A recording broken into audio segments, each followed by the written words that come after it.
Om Jnana-timirandasya Jnananjana Salakaya Chaksurunmilitam Yena Tasmai Shri Gurave Namaha Rajnulambita Bhujo Kanakavadato Sankirtanaika Pitaro Kamalaya Taksho Vishwambaro Dwijabaro Yugadharma Palo Vande Jagat Priyakaro Karunavataro Vande Shri Krishna Chaitanya Nityananda Sahajito Godadai Pushpavanto Chitro Samdotamunudo Vandeham Shri Ramakrishna Abhaya Charano Sago Sukado Paramanando Sundaro Subala Priyo He Krishna Karuna Sindhu Dina Bandhu Jagatpate Gopisha Gopika Kanta Radha Kanta Namostute Tapta Kancana Gaurangi Radhe Vrindavaneshwari Vrishabhanu Sute Devi Pranamami Hari Priye Pranamami Hari Priye Shri Radhe Ki Jai Gaur Premanande Hari Hari Bol. Good evening. Welcome. Let there be light.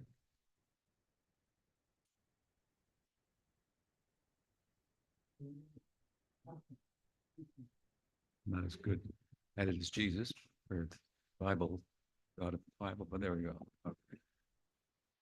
So nice to be with you all again. And I'd like to begin our discussion this evening by formally introducing Tirtha Maharaj, Bhaktivedanta. Tirtha Maharaj? Is it Bhaktivedanta? Bhakti Kamal, right? Bhakti Kamal Tirtha Maharaj. And his entourage. Raise your hands. You're out there somewhere, right? Okay. Very good. Very, very glad to have you. From Hungary and maybe Bulgaria also. And I met Maharaj many years ago when Bhakti Abhay Narayan Maharaj, his Gurudev, invited me to come to the area that he was preaching in, which was Hungary, at that time Romania, Bulgaria, Czechoslovakia, Yugoslavia, these countries, which was, of course, part of the Soviet Union at the time. No, or not part of the Soviet Union, but they were like this, still like it. I guess they were a little unfavorable, say, to ideologies like ours. And Abhay Maharaj and I had a long friendship from ISKCON, and he also came under the good guidance, shelter of Pujyapat Sridhar Maharaj, from whom he accepted the sannyas order, and he pulled on me, quite a bit to get me to come over there. It's not that easy to get me to go anywhere, but he was very affectionate, and so I went. This was in the late 80s. Yeah. So I went with a godbrother of mine and the godbrother of ours named Vishnu Maharaj, and Maharaj took us, through the different countries and showed us his preaching and so forth, which involved things like, you stay here. He put us in a hotel, and he'd go to the bar and talk to people, because when they drank a little bit, they were a little looser, and their guards would be dropped, and they would maybe speak a little about religion, or philosophy, and something other than the overriding narrative of the state that was the sacred thing, if you will, or so it was thought. And it was very curious how he attracted a following. But the first place we I remember some of the events that stick out, I should say, in my mind when we came into Romania. They asked us, "Do you have any guns, books, or Bibles?" We had Marge had some books that we were hiding, so we got through. And I remember the Vishnu Marsh went out to take some photos of the town, and then they pulled us over and asked of our passports. It took us in, and Marsh convinced them, we weren't the CIA or something like that. So it was a very different and interesting environment, challenging environment to preach in. Um, that was his put it in the Bengali terms is Prabhu Datta Desh. That was his place. He was Hungarian, and so he found a way to attract people to Krishna consciousness. And I was in Hungary then. I met Maharaj, Tirtha Maharaj. We had a little chemistry between us. I think I had a disposition that he identified with to some extent, and my style of preaching and so forth. We never had much opportunity to follow up on that in terms of consistent association and so forth. Maharaj Abai Narayan Maharaj, at that time, he asked me, please come. There's a big frontier for preaching, and it's Russia. Come with me there. He told me, you will be the guru, and I will preach and translate and everything. And I said, I'm not doing that, Maharaj. Just like, your field, you're better than I am, and more suited for that. And at the time, it registered with me. That's why one of the reasons I remember it, because I thought Prabhupada had asked Sridhar Maharaj to come out and preach, and Sridhar Maharaj said, no, no, no. And he was criticized for it by some of members of ISKCON. So he didn't come in, but he had his reasons, and I had my reasons, and they made sense why I shouldn't go to Russia, and preach. Although I was all for preaching, going on there and so forth, and so on. So those were interesting times, and they were very. We had a close relationship, myself and Narayan Maharaj, this Bhakti-Vinay Narayan Maharaj, and 3 or 4 other of my godbrothers, our godbrothers, who had come under the shelter of Pujapad Sridhar Maharaj. We would meet regularly in Vrindavan twice a year, once or twice a year, and we had so much in common at the time, and we were forming, missions um, of our own at the behest of Pujapad Sridhar Maharaj, who, for example, told me when I asked for service, he said, "You know everything, Swami Maharaj. Prabhupada has told you everything. Go and start a mission, and I'll be in the background. And if you need any, assistance, then you can call on me. But you go and do something." So he wanted us to form what he called the Mahamandal, which was a group of devotees who weren't bound by any law to hang out with or associate with one another, but because of their mutual interest and common ground and so forth, they would voluntarily associate with one another, nourish one another, and so forth. I don't think it ever developed to the point that he had hoped or envisioned it would, and things have happened in that time. I mean, Narayan Maharaj passed away at a young age comparatively, and other things have happened as well. So all these thoughts and those were very, very good times, if you will. I'm so much reminded of them, and I've been transported, to them all afternoon since seeing Bhakti Kamal Tirtha Maharaj earlier today. And so I wanted to say a little bit about that to you. I know that in the absence of Narayan Maharaj, I've heard a little bit about Maharaj's efforts there in Bulgaria and Hungary, and the kind of preaching that he's done there. I know from my own experience, though, that there's a lot to go through to make all that happen. People are difficult. People are difficult. Uh, Even if they want the same thing, So it's a great honor to have him here, and to meet some of his students who have come, and having our company. We're very, very pleased by that. So and Marsh will be here a few days, I saw that you put his name on the schedule to preach. He's not eager to put himself forward, but because it will please all of you, I think he will acquiesce to our suggestion or request that he give a speech. I think maybe on Friday morning or something. I saw on the schedule. So, and it will help me too because I need a little time. Devotees are asking to talk with me about hopefully things that I'll be interested in. Might want to consider that. So I'll have a little more time um, on Friday.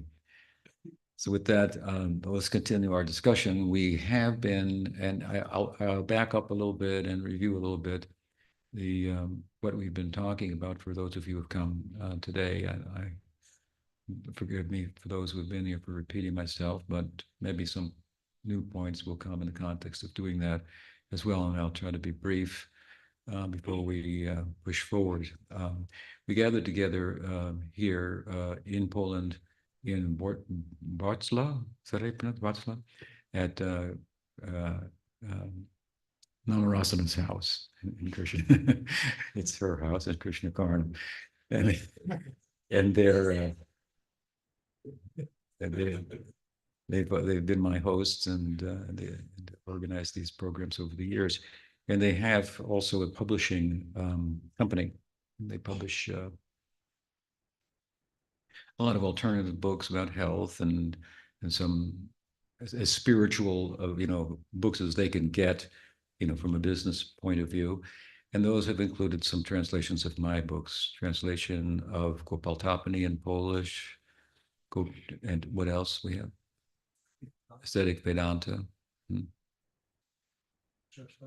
Shikshastakam. I have a commentary on Shikshastakam, so it's available in Polish. I think it's available in Spanish too. Joy of Self, a small book that I wrote many years ago when I was in Serbia. I thought I should write an introductory kind of little book, and so that's been translated into Polish as well. But the publishing is a little behind because I've written some more books that you have to catch up with in terms of publishing. But one of my most popular title has been my commentary translation of Bhagavad Gita. Bhagavad Gita, its feeling and philosophy. I know the Maharaj is familiar with that. And so this year it's been published in Polish. Here it is. Right.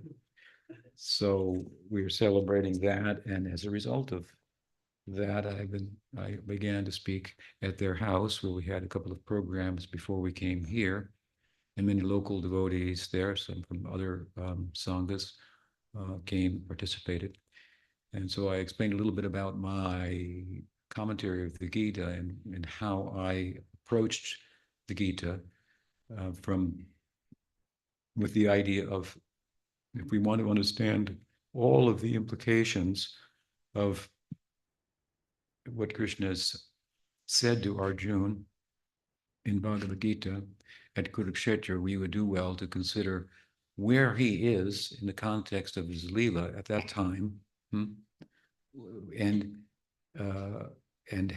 with regard to the holy place of Kurukshetra, where he's going to speak about Dharma, has he ever been there before, earlier in his Leela? And if so, would that potentially impact his speech? Might there be something in there that might not come out to one who had not thought that far about Krishna, his personality, his Leela, and so forth and so on? And of course, he did touch down at Kurukshetra, and this is a very significant chapter of the Bhagavad Purana. The whole Ratha Yatra festival is so central to Gaudiya Vaishnavism, where Jagannath, after a long time, he doesn't have any eyelids. His eyes are very big and open and looking at him. So are Balaram's and so are Subhadra's. And of course, why does he look like that? Well, you probably know, right?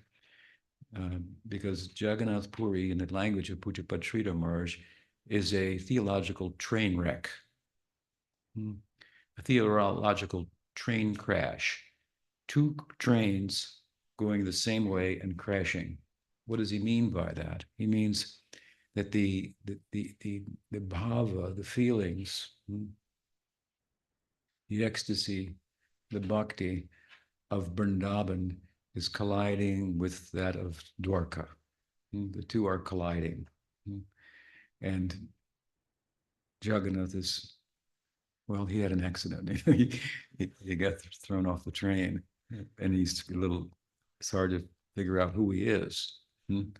All kinds of people, as you know, go to Jagannath Puri, all types of pilgrims, all with all many different religious conceptions worship Jagannath. Even the tantric Buddhists worship Jagannath, who they think he is.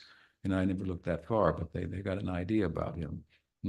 He's Jagannath, so Lord of the universe, even though the pujaris who care for him are a little provincial in their perspective, not letting, for example, people from other countries enter and so on and so forth. But Jagannath hasn't changed that, so we'll go with that. Haridas didn't enter the temple, Haridas Thakur either. But at any rate, Jagannath Puri, Jagannath Swami, very popular, curious deity. People from all over India would worship there. The British were astounded by the Rath Yatra festival. That's where the British term juggernaut comes from. That nothing, mows down everything in its way. Such were the chariots of Jagannath. And some people threw themselves under the cart, some Hindus. Indeed, we find that Sanatana Goswami had an idea like this at one point in his life. He came to Jagannath Puri and he thought to throw himself under the cart of Jagannath because in Jarikanda forest he had contacted some disease that had caused to break out on his skin. And he was afraid that Sachinandan, this is a name, of course, of Chaitanya Mahaprabhu that speaks about how generous he is. He was so, the way he was raised by his mother so affectionately, we think from a human point of view, psychological point of view, from child, so affection of mother Sachi was so extraordinary. And of course, Jagannath Mishra left early from the Leela. There's a reason for that, of course. So many thoughts come when we speak about these. I'll tell you, Jagannath, of course, and Sachi are Nanda and Yasoda, and Chaitanya Mahaprabhu is Krishna, Lord Krishna. And in Krishna Leela, it was Nanda Maharaj who had the burdensome task of taking Krishna and Balaram to Mathura.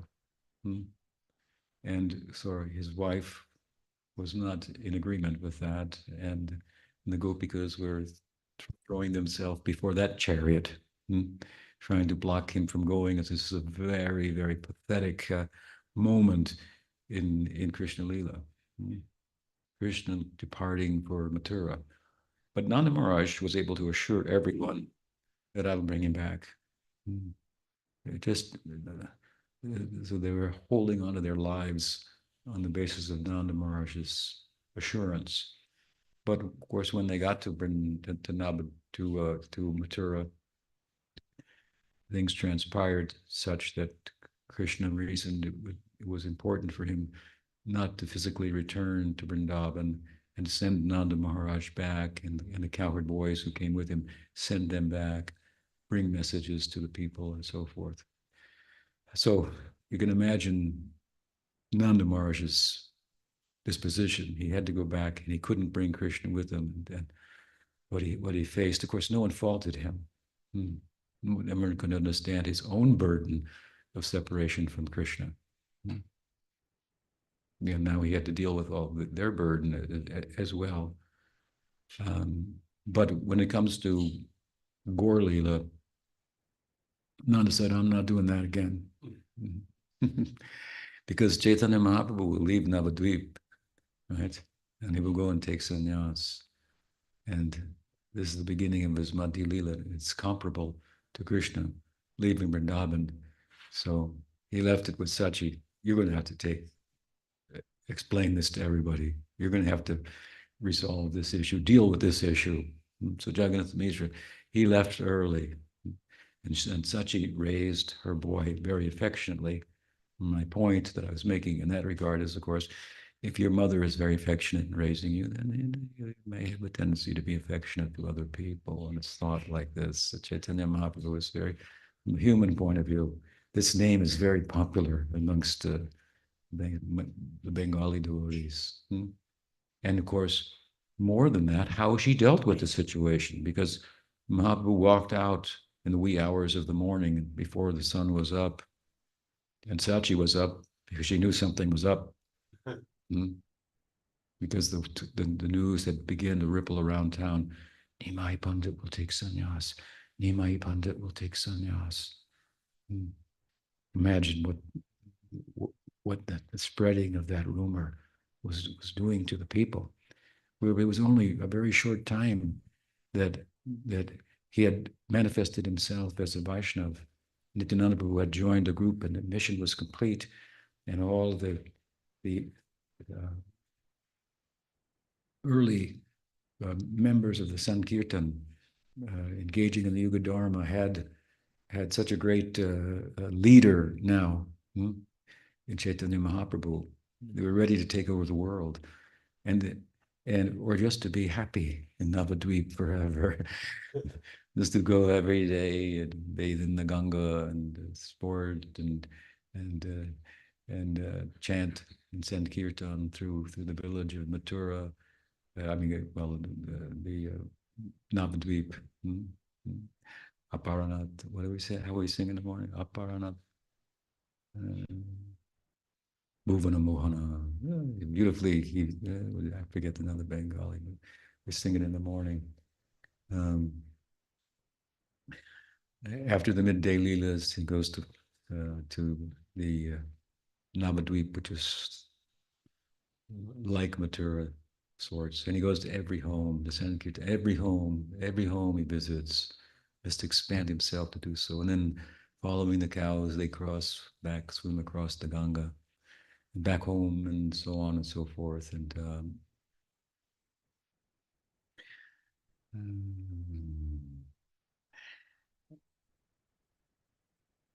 so it was a great, this was perfect. Then to go at night, Sankirtan, to Shivasangam all night, take rest and start over again. Their life was perfect. And suddenly, Chaitanya Mahaprabhu, Nipai Pandit would take sannyas. These were all family people, right? Sannyas is weird. It's like you're an oddball, it's a strange person, wearing a different color than everybody, so forth and so on. And so Sachi, knew something was up, and she was up. And Chaitanya Mahaprabhu walked past her, and she stood like a stone statue as he walked out the door and went to Katwa to take sannyas. But of course, Nityananda Prabhu arranged for him to come back, tricked him, brought him to Advaita Bhaman, and he arranged for Sachi to come. And then everything was placed before her. And what did Mahaprabhu say when he saw Sachi there? The new sannyasi. He said, "What have I done? In some moment of madness, I've taken sannyas. I put myself before you, my mother." It's very unbecoming for a sannyasi, but this is his affection for his mother, and vice versa. And she was then left to deal with everybody, the issue at hand, right? Nimai Pandit is leaving home. Krishna's going to Mathura. So she couldn't bring him back to Navadvip, because that would educated people would look down on him. What kind of sannyasi is this? He took sannyas and then he left and went back home. She couldn't tolerate that her son would her son's reputation would be soiled in that way. But she couldn't bear the thought that all of the devotees of Navadvip would now lose him forever. So she reasoned and wisely that rather than go to Vrindavan, where he was bent on going, that he would go to Jagannath Puri, which she said is Jagannath Puri and Navadvip are like two rooms in the same house. And there's a lot of commerce between these places. And the Rath Yatra, of course, is one of the reasons that many devotees from Bengal annually are coming to Jagannath Puri. Once Prabhupada called me to his room alone, and I was lying in bed. And he told me, he said that when I was a boy, I my dream and ambition was to go to Jagannath Puri, participate in the Rath Yatra. So I used to always ask my father, let me go to Rath Yatra, but he didn't let me go. Instead, he said he bought me a toy Rath cart, a toy chariot, so you could play Rath Yatra. Based on the time is coming, the calendar, you can play Rath Yatra in the courtyard. He said, I used to keep that Rath cart next to my bed, and I would sleep, and then I would wake up and reach out and touch it, make sure it was still there. And he said, and then I performed Rath Yatra, and I arranged all the local people, extension members of the family, and so forth, would come, they would all come and participate. And then he said to me, and they thought it was play. And then his eyes became very big, and he said, but it was real. He said, you can go now.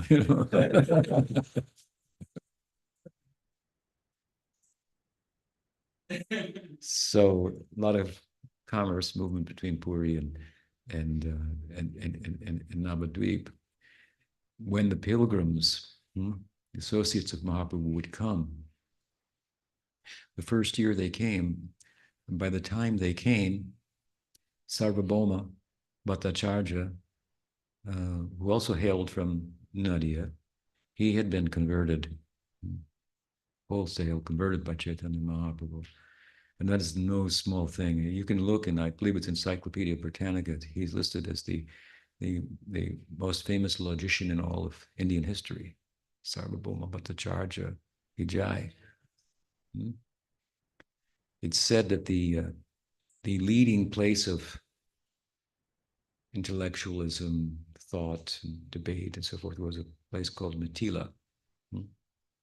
And Sarvabhauma went there to learn, and he wanted to take the books from there and bring them back to Navadvip and share the insight of the latest thing was this Navanyaya.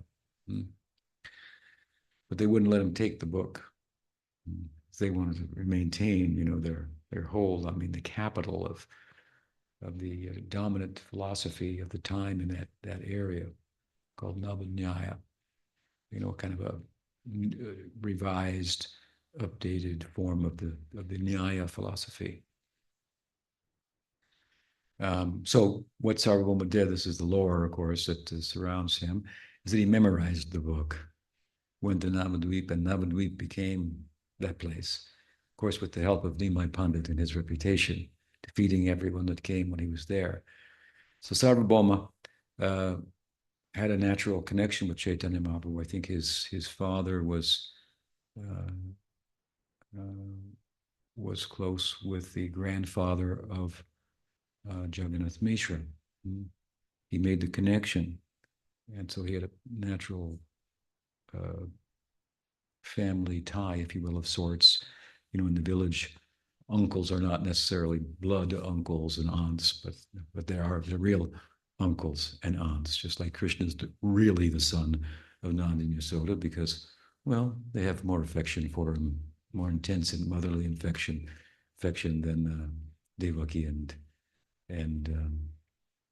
Nanda and Vasudeva. And that's Devaki's own opinion. So it's not a criticism of Devaki. At that Kurukshetra Leela that's described in the Bhagavatam, she said that herself. There they erected like an Olympic city, at Kurukshetra, right? For the honoring the solar, observing the solar eclipse. And Krishna and Balaram came on white elephants, is the idea. And so it was a big royal affair. And here come these people from Vrindavan on bullock carts, bearing their milk products and so forth. I mean, you have to try to make the comparison between the Yadava royalty and the people of Braj. It's like, there's, let's say, there's a political candidate who's going to give a speech to raise money, and some very, very wealthy corporate uh, people have uh, rented a place or opened their home to him, and they're selling tickets for, $10,000 a ticket to come and have a dinner and hear him speak, and it's a big event. And then some people from the village come and say, "Can we come in?"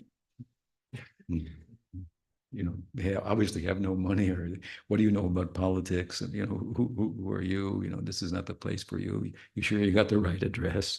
You're nice people and all, but this is the contrast, right? So the Brudge people came and let us in. The guards at the gate, they were reacting like this. But somehow, of course, word got out. There are these cowherd people. I mean, the distance, I'm kind of explaining to you the distance between the Dwarka Bhava and the Braj Bhava. The Braj Bhava is forgotten about. He's come of age. He had that background, you know, but we don't bring that up. He's the prince, statesman, he's royalty. He's one of the Yadavas, he's somehow connected, with the Yadava lineage and so forth. Um, After all, well, you have to trace the lineage of Nanda and Vasudev and Parjanya, the father, and so forth. So there's a connection, a slight connection with Krishna, with the Yadavas, more than Balaram. And what is Krishna? Yeah. Uh, what does Krishna say? Amongst the Yadavas, I am. Did he say that in the Bhagavad Gita? Yeah, yeah. I'm Basudev. Yeah, yeah. That's actually, he's actually referring. Yeah. So to Balaram. Yeah. So so Balaram has a more direct Kshatriya connection. But anyway, that he was also raised, out back, in where they make houses out of cow dung and whatnot, compared to Dwarka was a celestial city. I mean, Mathura was opulent enough, but the gods all gave the gifts to Dwarka. So you could just imagine what kind of place that was. And so, anyway, word got in. There's these cow herd, people. They say they want to talk to you, and so Krishna understands. Open the gates, let them in. They go straight right into his quarters. He greets his friends, his parents, and ultimately, of course, he speaks with the gopis, and expresses his identification with Vrindavan. I'm always there. I never leave there. My heart is always there, right? We discussed this a little bit the other day. Mayi bhakti bhutanam amritatvaya kalpate. All kinds of people approach me for things. I give them things. So, and a few people are a little smarter, but they approach me to get away from things. This is karma and gyan. Karmis, they want things because they feel, like all of us, there's something lacking in me. To the obvious conclusions, let me add something on, and I'll be more secure, more happier, and so on and so forth. But the wise person knows too that more is less. Actually, the more you have, the bigger problem you have, because that your happiness is that sense of being that is derived from having is very vacuous. Mm. It's very empty. Mm. Mm. Ordinary people have their sense of being is derived from what they have. Mm. What's mine? And tell me what's yours. Of course, the answer is nothing because you can't keep it. Mm. So the I, the sense of I that arises out of my, mm, is as true as the my, which is false. You don't own anything. Nothing belongs to you. We're renters here. We don't own any real estate here. We're renting, right? And it's costly too. The rents are very high. They're sky high. It's troublesome. So the I derived from my two small words, huge problems that they give rise to, a false sense of I. So some people are thoughtful enough to understand that the happiness of material existence is the beginning of our distress, as much as the happiness is derived from acquisition, acquiring.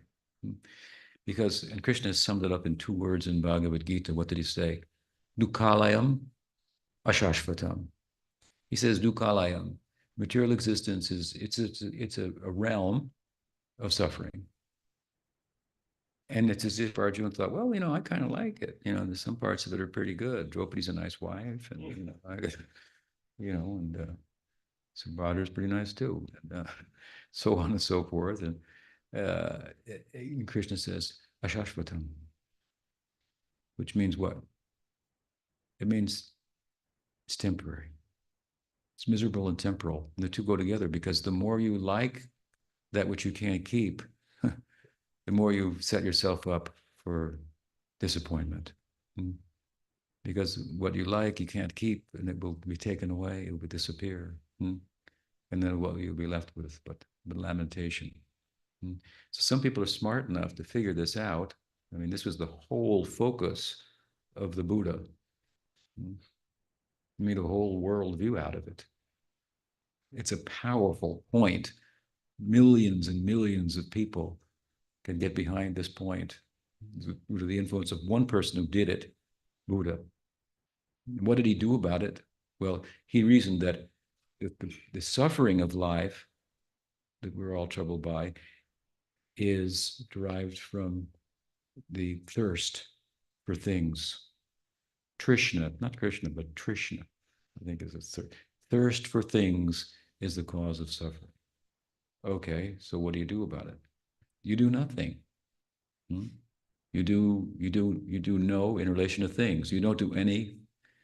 You don't move in relation to things, which is just a foolish policy.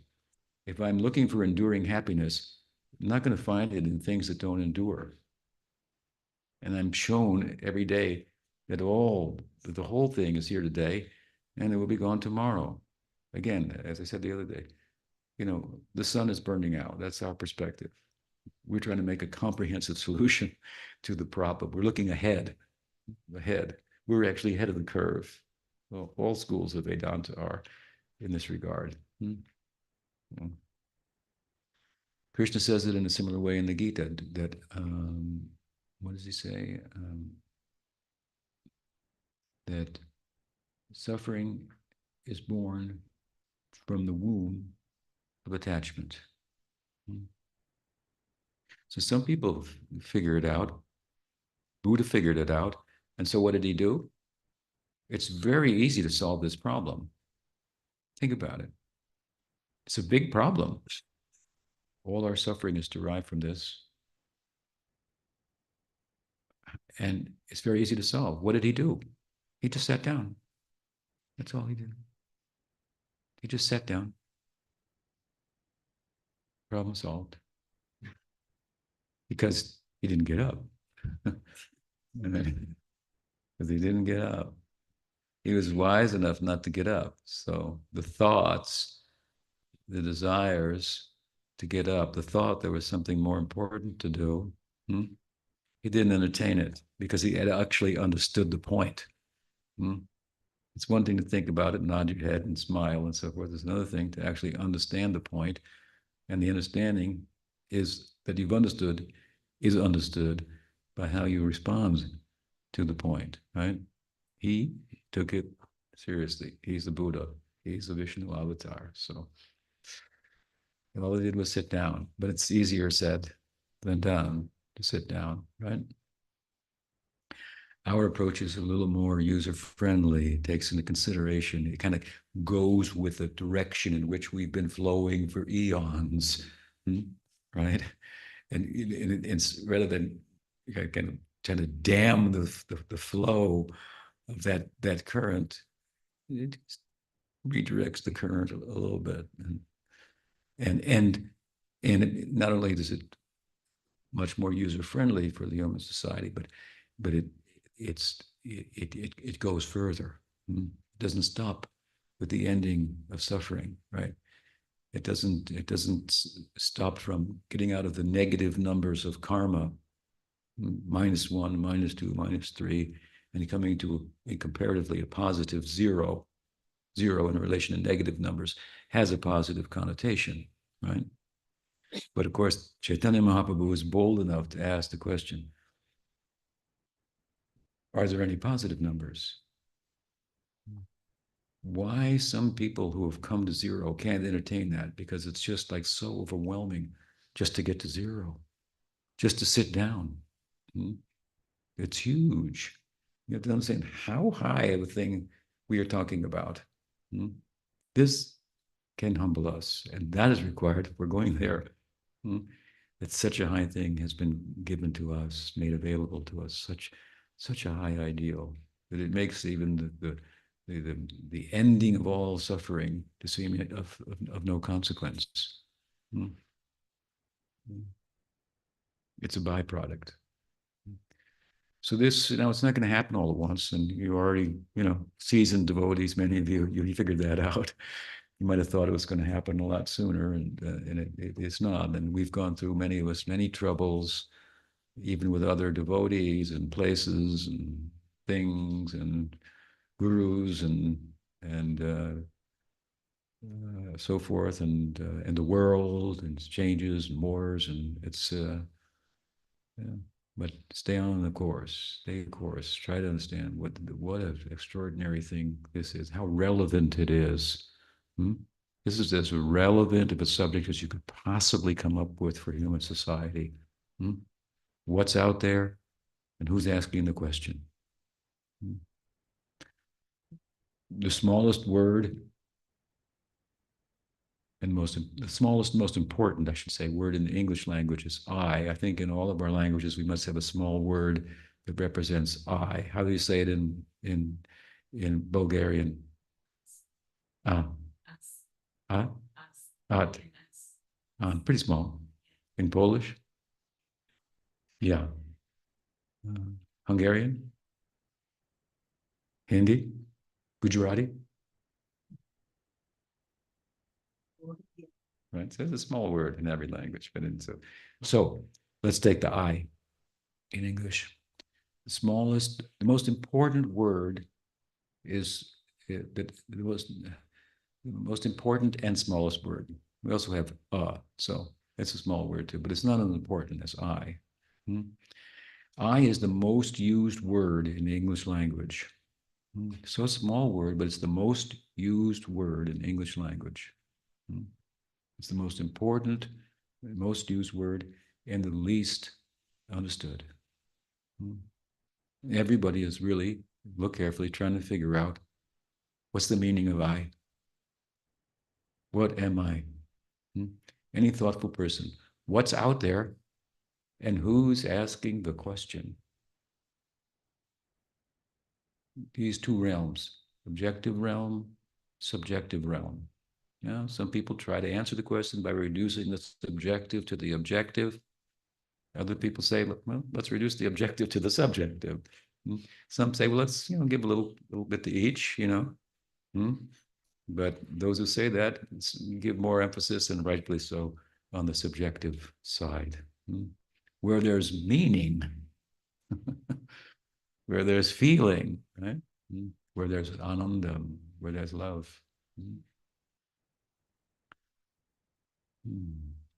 So somehow we got there. I'm off on a philosophical tangent for the moment, but to return to the train of thought, when we were speaking about. Krishna is saying that some people they approach people. Yeah, so some people they think about, hmm, what am I? Hmm? They think they realize that the chasing after things is, attachment to things is a problem. You can experience it practically in your life. This is just very obvious. It's beautiful. A book like the Gita will show you what's right before you that you didn't see, right? And it's important to understand these points because some of the theological points that are raised are not within your capacity to actually see and realize. I've mentioned this before. Krishna is a person. Some devotees say, well, he's a person, but like can't really talk to him. He doesn't talk back. And how do I deal with that? This is one of the ways to deal with that. Hmm? Deal with what it takes for you to become a person. First, you become a person. In other words, we're a false person right now. We're not a real person. You want to be a person? For how long you want to be a person? Well, forever. Well, you're not. The one that you think is for real, it's not. That's not going to happen. It's not going to endure. Ayur harati by pumsam udyanastan. So Bhagavad says, Ayur harati. With life, Ayur harati is being taken away. Udyanastan jayanaso. With the rising and the setting of the sun every day, life is being taken away. You want to look at the beautiful sunset? When I was young, it was a thing to do. Take some LSD and look at the sunset. Yeah, yeah. But some people were able to look at the sunset, rishis, and think, sunset, sunrise, it's very beautiful. And that with the beauty that they got from this, the beauty that they got from this was the profound underlying insight, huh, that that with the rising, the setting of the sun, everything is being taken away. That's beautiful, actually. It sounds a little uh-oh, but if you, it can be a little discomforting, but it's actually beautiful, especially when it's followed over with, well, what do we do about that? And there's a solution. Hmm. What's the solution? Well, I'm noticing the rising and the setting of the sun is taking everything away, and I'm noticing that everything is being taken away. I'm constant. Hmm. I'm constant. Sure, my body will be taken away. But why should I think that I'll be taken away? I have no experience of not existing. Why should I think that I won't? Hmm. What are bodies made of? These kind of thoughts. This is this is this is a study of material nature. This is the Vedic science, if you will. You can look at it through a microscope and a telescope, and you can find out all kinds of interesting things. Hmm. But see what the rishis saw by by um, from stepping back from the affair. Hmm. And examining who's asking the question. They would see there's the outer world, and who am I is asking the question. What's the difference between this? Was their preoccupation. They explained what's out there with a rather broad brush, rather than the detailed brush about there's gravity and there's nuclear forces and you get lost to the fact that you're the one that's the measurer. You say you can't find the self. That's influence. There's no. They're looking for measurement, influence. They don't know. They forgot that you're the measurer. You're asking the ruler to measure itself. And the ruler says, hey, like, I'm the measurer. What are you talking about? Hmm? So that's you. Hmm? More important. So some wise people, anyway, they come to this conclusion. So Krishna says at Kurukshetra to the gopis, some people come to me for things. This is karma marg. Okay. Come to a king and you ask him for a grain of sand. When he thought, okay, if this is what you want, I could have given you a palace. Of course, a palace or a grain of sand doesn't make much difference, but that's what you want. Okay. Some people, he said, other people, there's fewer of them.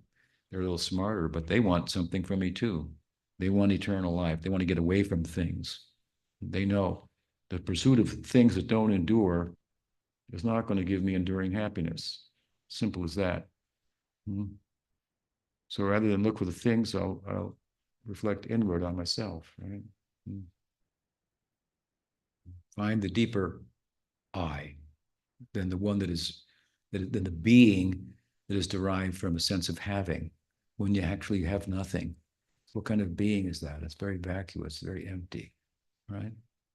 So there's a deeper I that doesn't go away.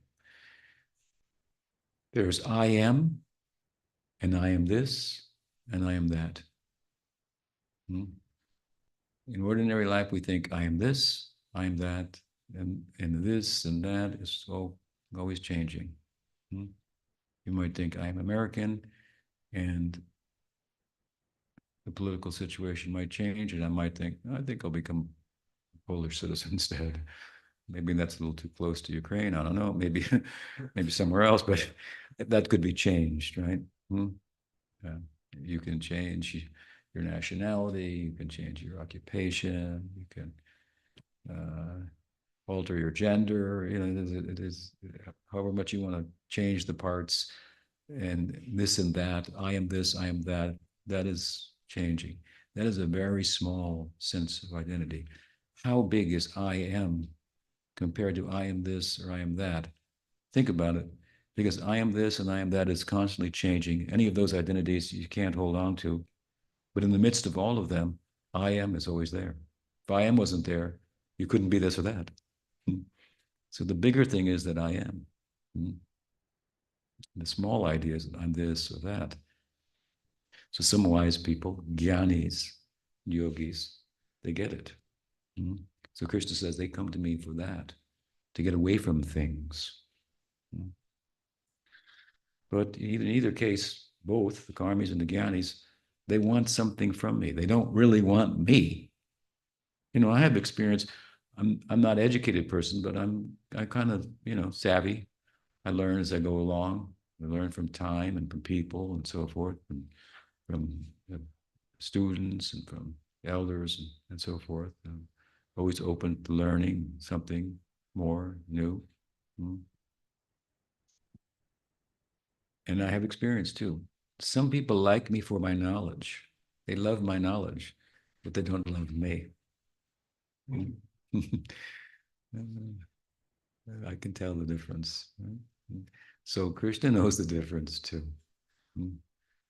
They like my knowledge, and they can remember it, and they can repeat it. People can think, oh, he's very smart. Let's see.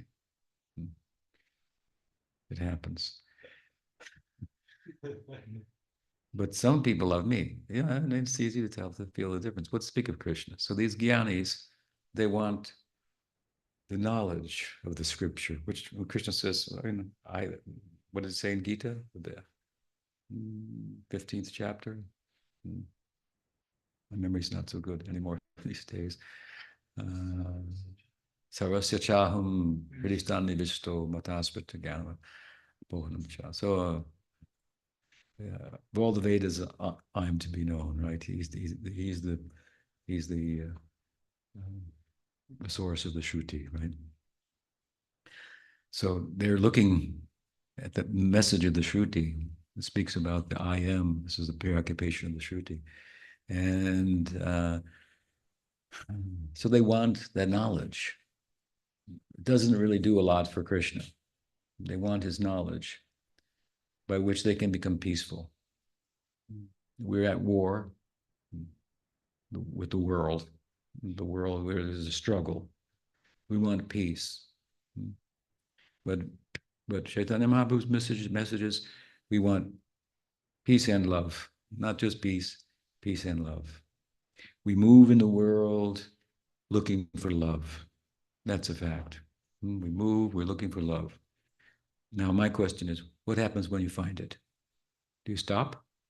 No, it has an orbit of its own. Oh gosh, it has its own orbit. It's exciting. It has its ups, its downs. It has I love you not. Hmm? She loves me. Krishna's picking the clover. She loves me. She loves me not. Subal, what to do about this? Is it yes? Is it no? Hmm? I saw this gopi today. Hmm? And he begins to describe her. And Subal says, he's thinking, well, that's Radharani. You see him, you know her very well. Krishna's experiencing Purvarag over again, like he never saw her. Anurag, like he never saw her. Hmm? She looks fresher, more beautiful than ever before. Hmm? What kind of eternity is this? You try to understand. This is not a static eternity sitting peacefully forever, hmm? Where nothing new happens. We call it a boring eternity. It's compared to going to sleep, right? I heard this one Gyani speaking one Mayavadi, and he was saying that we're all looking for sleep. That's what we're all looking for. Hmm? We all, how comfortable when you go into deep sleep. That's what and I'm thinking. Nobody's looking to go to sleep. Huh? Only when they get tired of having fun, they want to take a rest so they can get up and and pursue a happy life again. What a doctrine. Because this is what it means to merge in Brahman, to go to sleep, practically. It's compared to deep sleep. Hmm? Yeah, it's pretty peaceful. There's nothing going on, so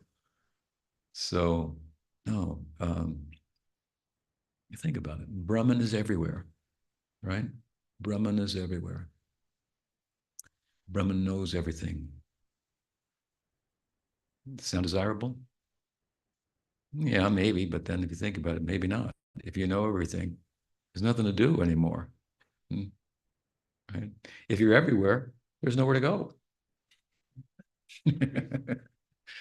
You see, Krishna is Brahman, who's everywhere and knows everything, who's moving, and doesn't know if Radha loves him or not. He needs the confirming word from Subal. Hmm? She does. That's Radharani. You saw her yesterday. Hmm? Yeah, she is more beautiful today. Hmm? And every day that will happen. And every day it will happen for Radharani also. Every time she sees Krishna, it's like, I've never seen this boy before. Goodness. Hmm? This is called Anurag, pervades the Leela, ever fresh. What kind of eternity is this? A dynamic eternity. Hmm? Bhaktivinoda Thakur calls it, it's a very nice term. He says, uh, Nitya, I think he says, Nitya Nutana, Nitya Nutana. So you tell me now, what can be eternal? If something eternal, how come something new happened there? It's a philosophical problem, right? Why is it a problem for you? Because you want to enter in eternity. That's not happening. You would be a new event in eternity. There are no new events in eternity, right? There's no beginning, there's the end there. If you're going to enter into it, so you got a problem. Hmm. Well, Gaudiya Vaishnavism, so well, it's merging in Brahman kind of solves the problem because you just go there and go to sleep. Nobody notices that you're there anyway. So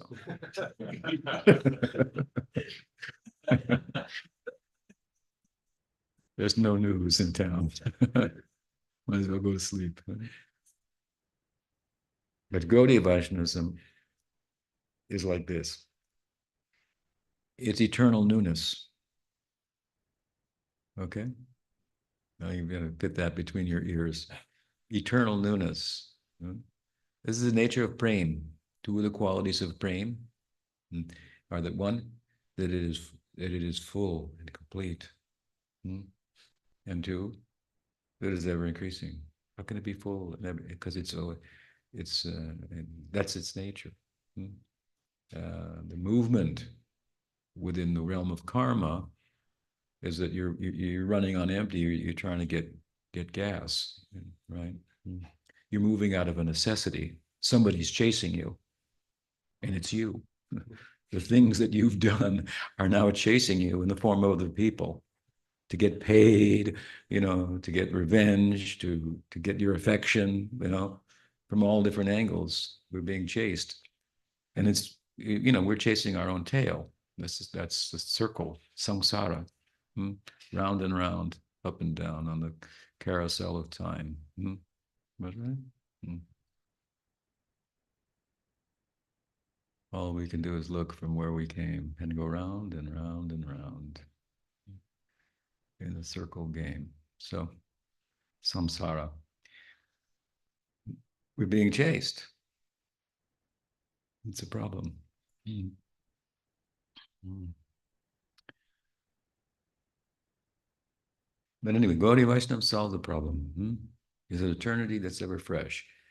Prem is full and ever expanding at the same time. And you know, this is the nature of love. Hmm?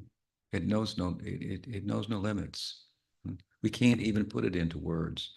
If your son asks you, your 8-year-old son asks, "What love?"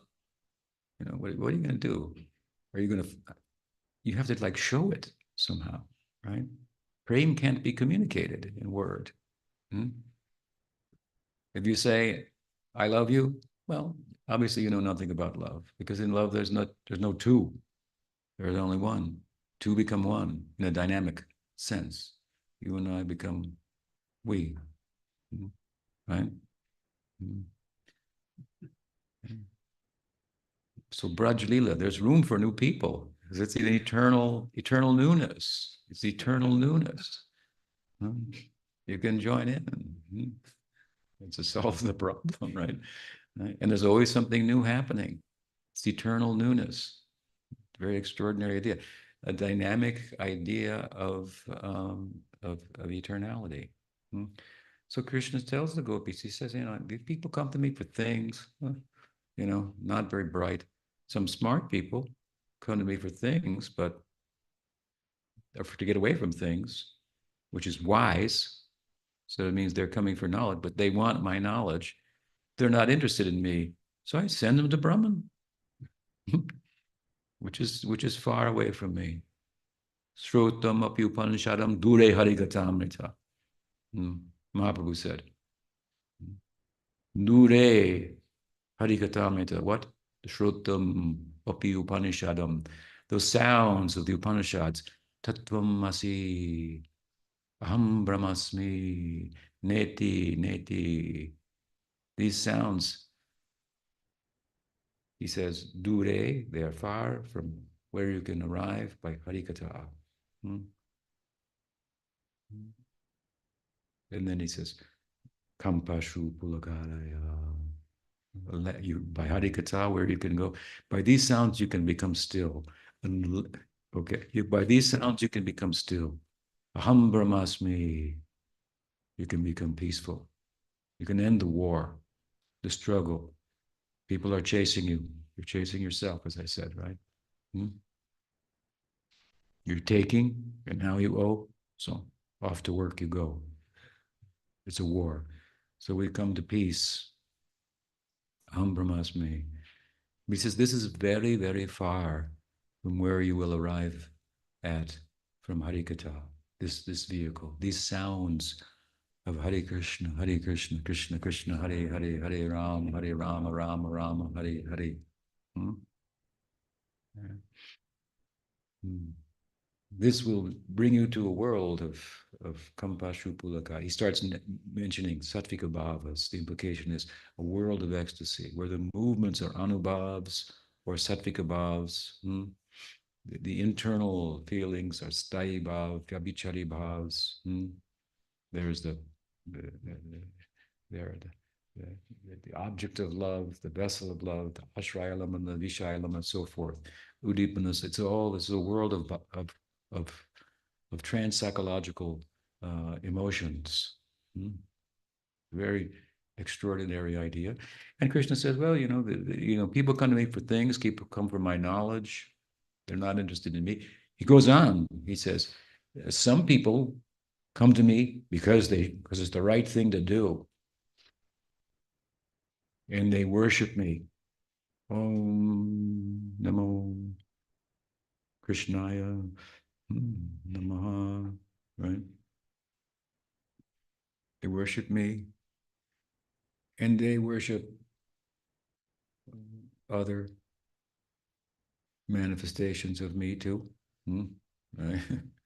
Yeah, yeah. And they do it because it's the right thing to do. It's I'm God. Mm. It's dutiful. Mm. But it doesn't do much for me. Mm. Me, Krishna, the source of all the gods, of all the forms of the Godhead. Ma may come. He says in Gita, Ma may come. The ordinary understanding, of course, is give up all these gods and goddesses of the Varnashram that you're worshiping, that represent the macrocosm of nature that we're dependent upon in the microcosm of our body and mind to function. In other words, to see, we need light.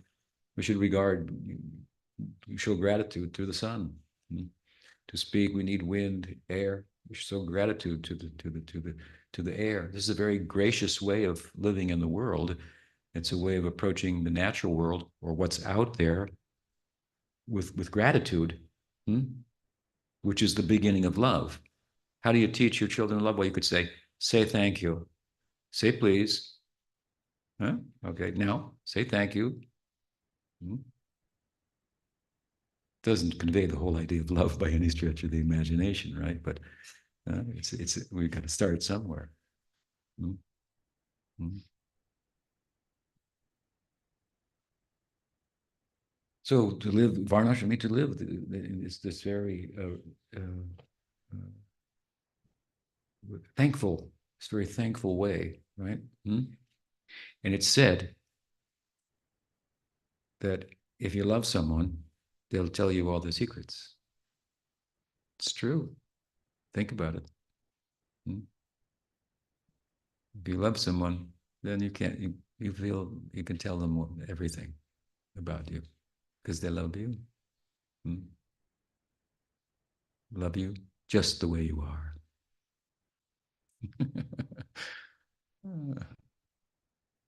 And what is the secret that nature has, the objective world? What's the secret of the objective world, the natural world? The secret is that she has a soul. And it's you, and you, and you, and you, and me. And so nature, in this way, if we show gratitude to nature in a systematic way, which has been given to us, for example, in the Varnashram system, that's what that's all about. People don't understand what it's about. They think it means keeping women in their place or whatever they think. I don't know. I'm more important than you. You're an outcast, and I'm in the in crowd, and this is what it's about. You live in this really with gratitude, with gratitude. And the inner person who's asking the question, "What's out there?" is looking what's out there. Gratitude and understanding its capacity to function in terms of this particular embodiment is dependent upon nature and so forth. And so nature becomes she gives a push, if you will. You see, nature cannot tell us about consciousness because nature derives meaning from consciousness.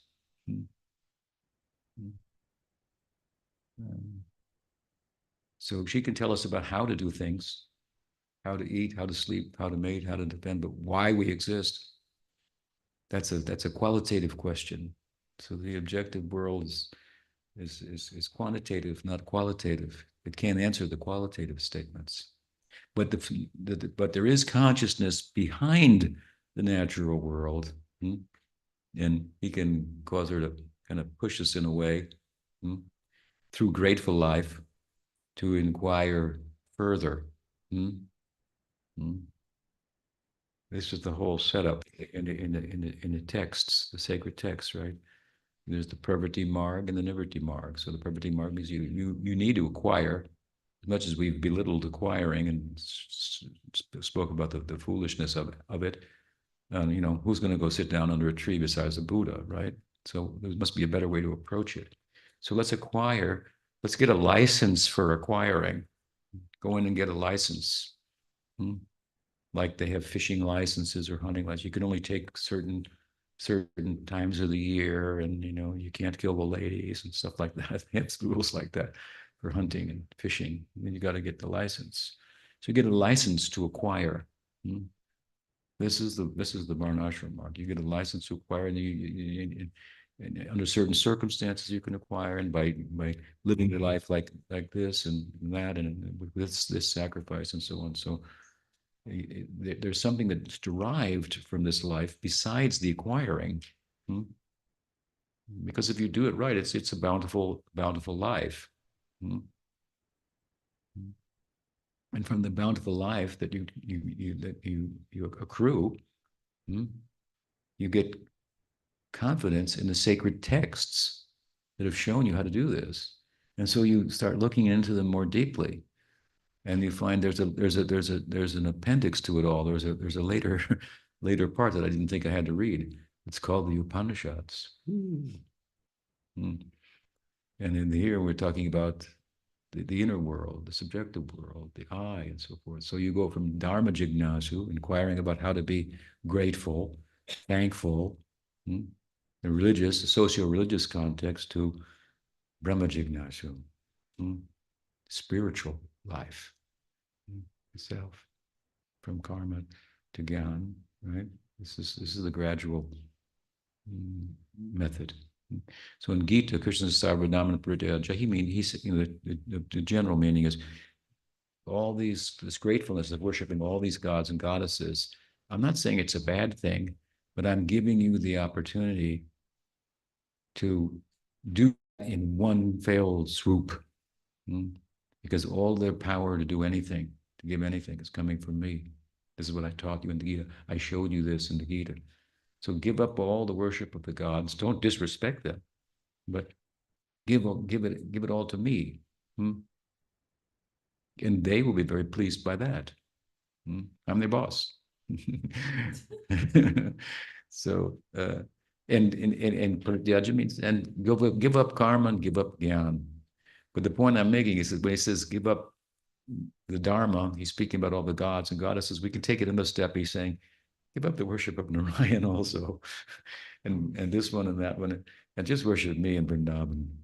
That's the full face of divinity, uh, and and and life there is is not dutiful. So some people ask me for things. Some people want to get away from things. Some people know that I'm the object of worship, and they worship me because I should be worshipped.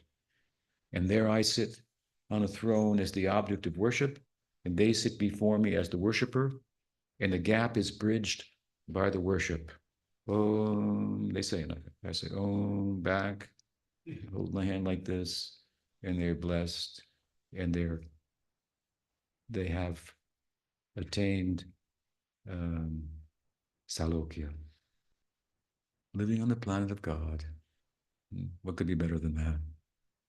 He's such a perfect leader in all respect, perfectly happy, living in the city of God, the planet of God. Some people, he says, approach me for that. But that I have to, I have to show a certain face to them. That's constraining from my point of view, because I have to sit up here and be worshipped all the time. I can't get close to them. If I get close to them, that they'll think it's a problem. Right? Swayam Bhagavan means like, one of the ways we understand the word is like oneself, to be yourself. To be God is one thing, to be myself is another. God is a role that I have to play. It's a position that I have. But if I want to take off my sunglasses here, like a great movie star, they've made it, or a great popular person in some field of entertainment or sports or something like that, they got to go out in the public too, buy some frozen yogurt or something. It's a hot day or whatever. They got to go out there, or they want to go out there, but they got to wear sunglasses so the people don't recognize them. But they want at least some place where they can take off the sunglasses and just like be themselves, if you will. With what kind of people? Such intimate people. The president, we know him as the president or the prime minister. Some people know him, by other names. What names do you think his wife calls him? He wouldn't want the public to hear that. It might be the cause of political downfall. But he likes to hear it from her nonetheless, because he knows you're right. Yeah, I'm like that. It's true. You got me. Right? So Krishna likes to hear about himself from such devotees, how they think of him. And it's true about him. It's what a land this is. So this, he says, this is the land that you're from, where you're from, Vrindavan. And I should let you know now, that's where I am always. My heart is always there. I may look like I'm somewhere else, but I'm really there. That place. That place is very extraordinary. And when that place collides with Dwarka, that is Jagannath Puri. Dwarka is the princely life of Krishna, right? Riding on an elephant and so on and so forth. That's one day, one moment in the Dwarka Leela that constitutes a crash, a conflict with the Braj Leela. And Jagannath is the result. He's had an accident. His arms are pushed in, but his eyes are open and big. So what is he looking for? He's always looking, he's looking for Radha. And many, many people are coming and worshiping. He's looking at them. He's looking at Buddhists are coming, this Vaidhi Bhakti Marg, so many people coming. Well, Sarvabhauma Bhattacharya was converted by Chaitanya Mahaprabhu, right? And so, what a big conversion it was, as I mentioned. So the time for Rath Yatra was coming, and the devotees from Bengal, led by Shivananda Sain, Advaita, they were coming. Because Sachi said, Jagannath Puri is one room and Navadvip is another in the same house.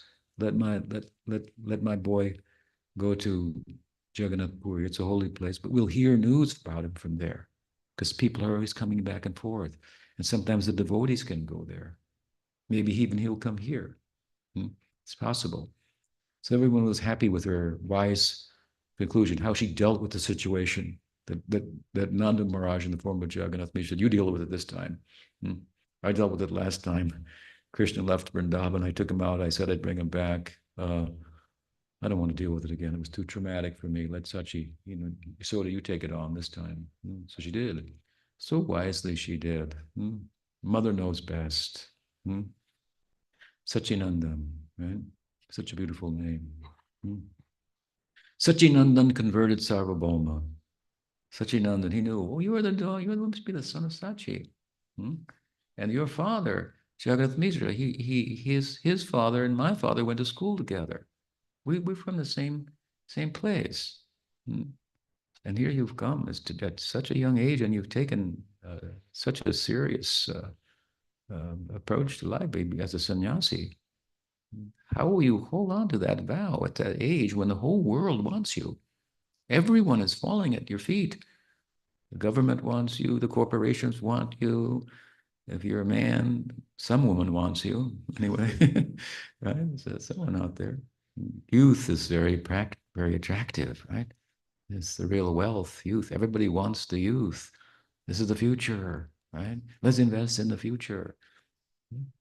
Such a young man, and the youth, the whole youth, you're dismissing it for all intents and purposes, and living like a sober old man who's come by the influence of time to realize what the scripture is pounding us with over and over again. You can't keep it. You can't stay. You can't.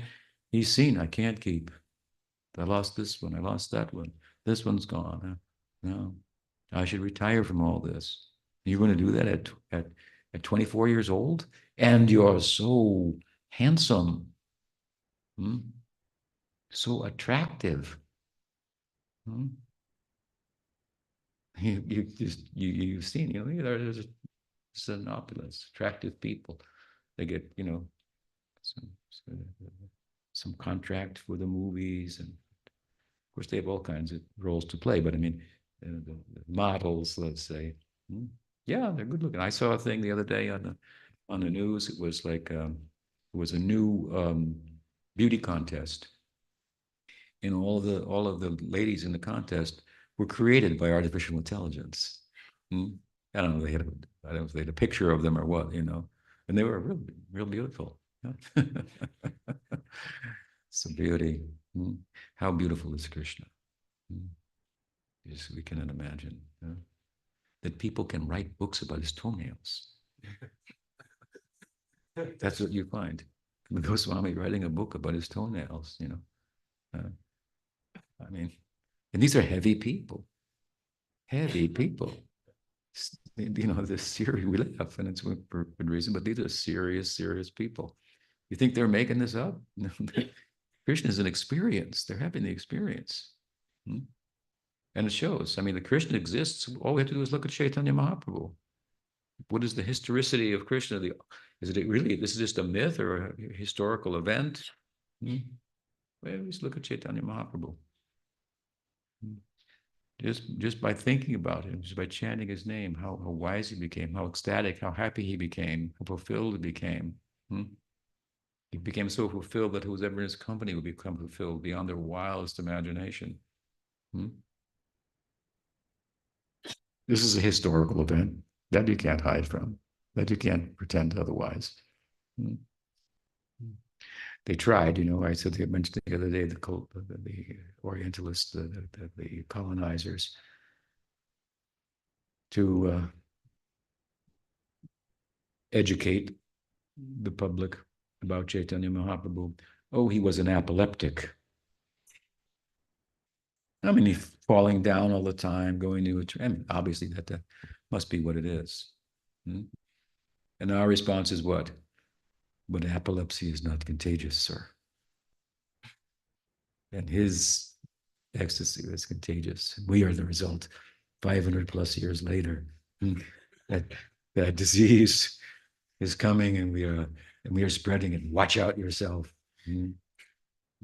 uh, Deep, that is the Gambira in Jagannath Puri. Deep it means. He lived in the Gambira. It was this, 8 by 6 room, something like that. It's a tiny room. Hmm. But such a big idea. Hmm. Such a big idea came out of that. How deep it was. How little we need to know. Hmm. How little we need to have in order to know and to know perfectly so that we can act in such a way that we can become perfectly happy, that we can truly be, not a vacuous being derived from a false sense of having, but knowing, and knowing means ultimately to love. To love is to know. Hmm? To love one is to know one, because they will not hold any secrets back, as I said earlier, right? Hmm? So Jagannath Puri, Sarvabhauma was converted. Big event. I mean, a huge event. I want to write a book about this. Look at the events of the time in the world, what was happening in Europe, what was happening in with Chaitanya Mahaprabhu and so forth. This is will be one of the key events that people are unaware of. The greatest logician of all time in India, and India is pretty good for logic. I live near in California, near Silicon Valley. Got a lot of Indians there. Indians and groceries and restaurants everywhere and everywhere. I love Indian people. I wish I could live inside of an Indian head. Just how they see things, just too fascinating for me. Too fascinating for me to think about. Just to go to the Indian grocery store, see them. It's a fascination for me. uh, so, and a lot of people in that point is in tech. They're pretty good. Indians are pretty good at math. Because why? Why? Because zero comes from India. Do you realize that? Without zero, you can't do math. You can't do any science. So it is a little contribution to the scientific community. Zero. They gave zero. It turned out to be quite a big thing, right? So Sarvabhauma, he was the biggest logician. Mahaprabhu made him into a fanatic, right? An emotional person. He could never understand Ramananda Roy. That guy's a little crazy. I don't get him. But when he was finally converted by Chaitanya Mahaprabhu, he said, when you go south, stop at this place and meet this person. You two are from the same tree. You're going to have something in common with him. This is the main event of Chaitanya Mahaprabhu's tour of South India. Don't miss it. It's not just one chapter, it's the main event. It's like the Bhagavad Gita, and the discussion between Ramananda Roy and Chaitanya Mahaprabhu and Chaitanya Charitamrita is like what the Bhagavad Gita is to the Mahabharata. Mahabhav Rasaraj Duye Karup. So all comes out there. Who is Chaitanya Mahaprabhu? What is the inner life of Chaitanya Mahaprabhu? So Sarvabhauma was converted, went up on the roof, and here come these devotees from Bengal, and they're coming and performing Nam Sankirtan. But there was something peculiar about their Nam Sankirtan. And Sarvabhauma said, and the king, Pratapurja Maharaj, who was also converted because the guru of the king was converted, Sarvabhauma. The king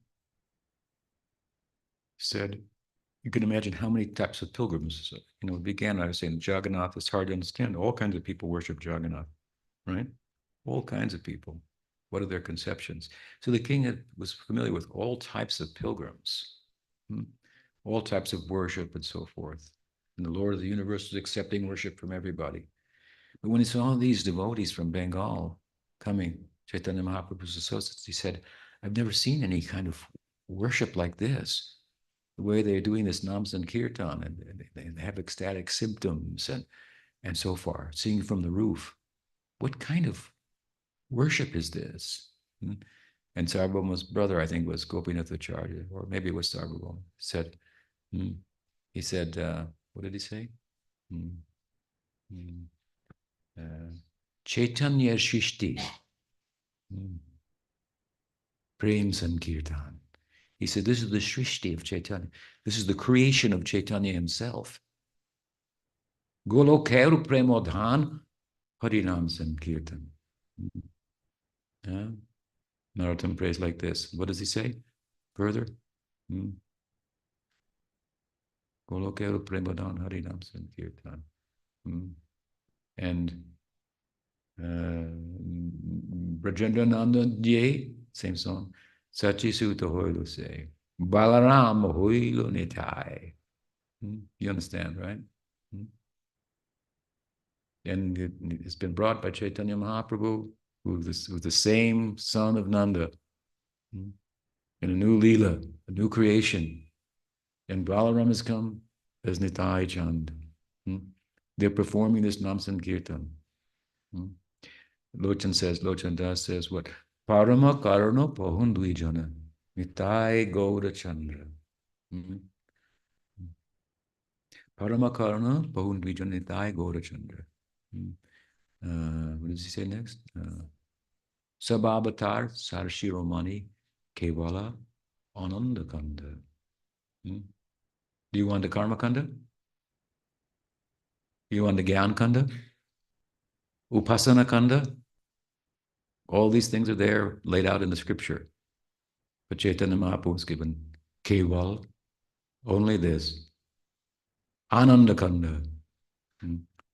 It's in the book, but it's not like really, so well explained. It's beyond word. He came to show it himself. And his method to his madness is Nam Sankirtan.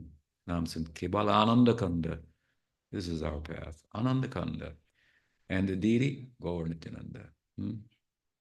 Sabavatar, of all avatars, Sabavatar, Sarshiromani, they are the crown jewel. Prabhupada would sing this song, Parama Karana Pahundujanitai Gaurachandra, Sabavatar, Sarshiromani, Kevalananda Kanda, and then he would add, Avatara, Avutari, Avutara, Avutari. It means they are the avatar. This is when we talk about the Krishna avatar, if you study carefully, you'll see it's the Krishna Balaram avatar. That's what it is. They come together, and they've come again. The avatari has avatared. This is newsworthy event. Narayan's up there, sending his avatars, Varaha, Shringa, Vamana, but he himself not coming. As we talked about this morning, he has no reason to come, but the avatari, he has a reason to come. Because the nature of his love exceeds the majestic love of Vaikuntha. It's intimate. It's as intense as a lover and a beloved, as a friend and a friend, as a parent for the son, that intense. The kind of love that when you go to church to pray, you're still distracted by. Oh, I got a text. My daughter got locked out of the house. I had to leave church early. It has more pull, right? The world is moving. These are the forces of the world, not nuclear strong and nuclear weak, nuclear force, gravitational pull, and what's the other one? Electromagnetic force, forces of nature.